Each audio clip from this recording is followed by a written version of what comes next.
ఎవరు చేసిన కర్మ వారు అనుభవించవలసిందే. ఆ చేసిన పాపపుణ్యములను ఈ జన్మలో అనుభవించడానికి కొన్నిటిని ఈశ్వరుడు మనకి వ్రాసి పెట్టి ఉంచుతాడు.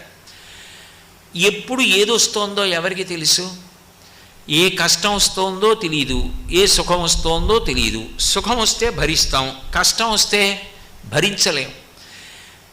ఏది మన ప్రయత్నం చేత గట్టెక్కలేమో దానిని ఆపద అంటారు. కొన్ని కష్టాలు వస్తాయి.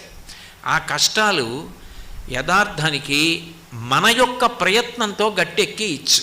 అంటే అవి కొంత కష్టపెట్టి తొలగిపోతాయి. ఉదాహరణకి ఏదో అనారోగ్యం వచ్చిందనుకోండి, జ్వరం వచ్చింది, కొంత ద్రవ్యం పోయింది, ద్రవ్యం ఖర్చు పెట్టాడు, కొన్నాళ్ళు అన్నం తినడానికి అవకాశం లేదు, మంచాన పడుకున్నాడు, నిత్యకృత్యాలు చేయలేకపోయాడు, కొంత సుఖాన్ని పోగొట్టుకున్నాడు, దుఃఖం అనుభవించాడు, జ్వరం తగ్గిపోయింది.